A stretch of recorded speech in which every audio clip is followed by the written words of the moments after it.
Kit Welchlin. Kit's a professional speaker on handling difficult people, and stress, time, and procrastination management.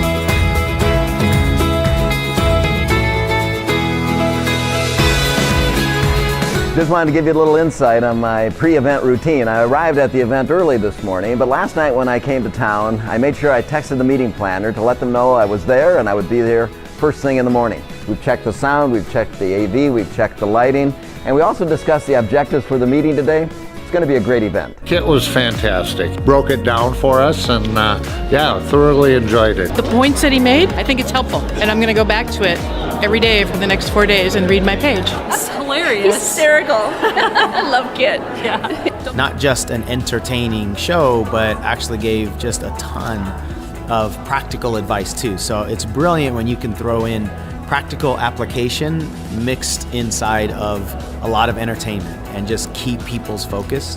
And it was awesome. It's the first time I'd seen him, but I thoroughly enjoyed it. Great. He was hilarious. It was actually entertaining and educational. I just want to forewarn you, I'm going to make a few suggestions this afternoon. I'm not necessarily going to give you advice. I tend not to run around giving people advice, and the main reason I'm not going to give you advice is, well, frankly, Socrates was a man that went around giving people good advice, and I understand they poisoned him. So I was going to join you for lunch today, so I wasn't going to take any risks. Leadership is positional, but I also think it's personal. And he dedicated a chapter to this list called the 6 criteria of personal credibility. The 6 things we need to put in place to start our work relationships out most effectively. Now, they're in no particular order. According to his research, if you're lacking any one of these qualities, you're lacking credibility. 5 out of 6 really doesn't cut it. 4 out of 6, that's even worse. Take a look at that list. First one on that list is to consistently appear warm and friendly. What's the out-of-pocket expense of appearing warm and friendly? Nothing. It's free. I have no idea what it costs us if we're not. It's one of the 6 criteria of being credible as a human being. Key word on that one is consistently, because I don't know if you've ever worked with difficult people. Let's say you go back to work tomorrow and you're all warm and friendly. What do difficult people think? What do you want?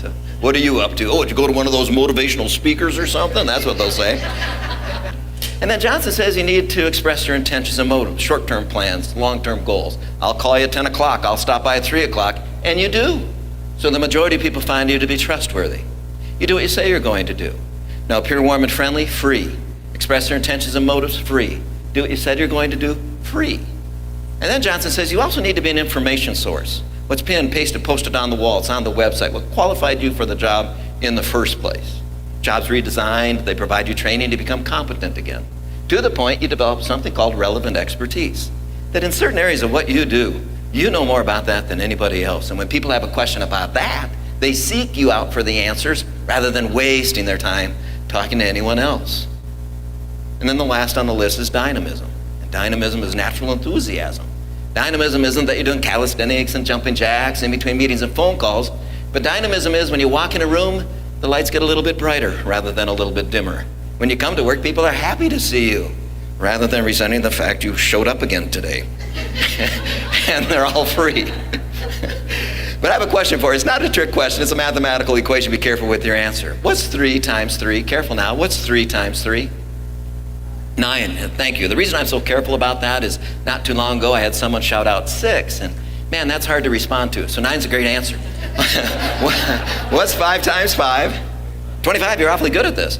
What's 6,842 times 3,875? Now, that's a lot, isn't it? That's a lot. But if I gave you those numbers again and you all wrote them down, you could all give me the answer, couldn't you? Why? Because you know the formula. I bet 56 years on this. That's the formula. It's 3 times 3 is 5 times 5. What I've noticed over the last 35 years, it's also 6,842 times 3,875.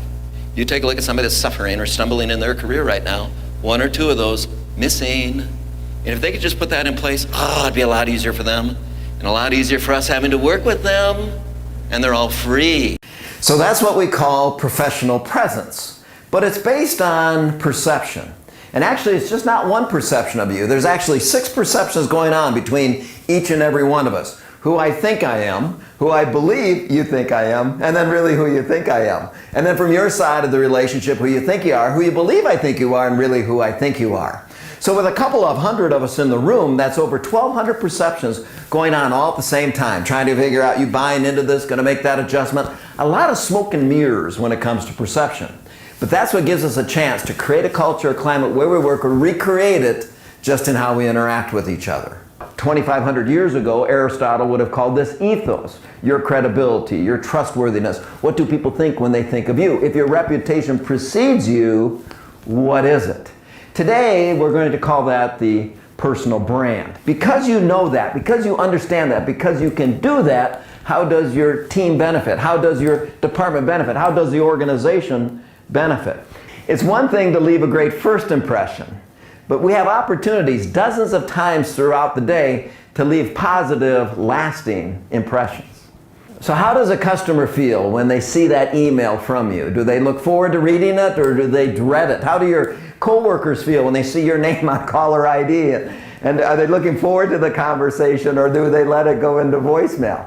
But what is the feeling that your customers, coworkers, vendors, and suppliers have after they've interacted with you?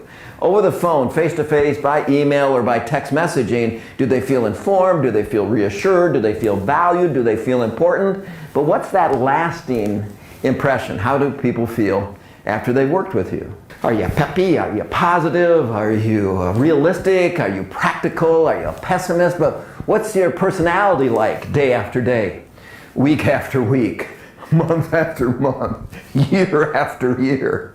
And have we thought about that lately? Remember when you got the job, how excited you were, called your family, called your friends, said, I got the job, I got the job. You didn't know who you were going to work with. You didn't know what new skills you were going to develop. You didn't know what kind of obstacles you were going to need to overcome.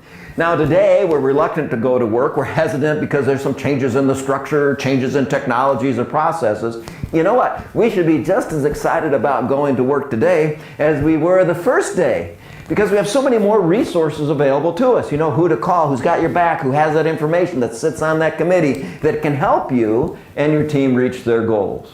If I was an actor, I get paid to play a role. Guess what? At work, we get paid to play a role. Let's say I didn't make my living giving speeches and seminars, but let's say I made my living as an actor. And let's say this was a Shakespearean play, and I'm an actor in that play, but I don't want to do it today. I don't want to put on the little booties. I don't want to put on the tights. I don't want to put on the frilly shirt. I don't want to bound across stage.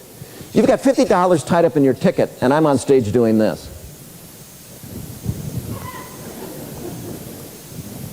To be or not to be, that's the question.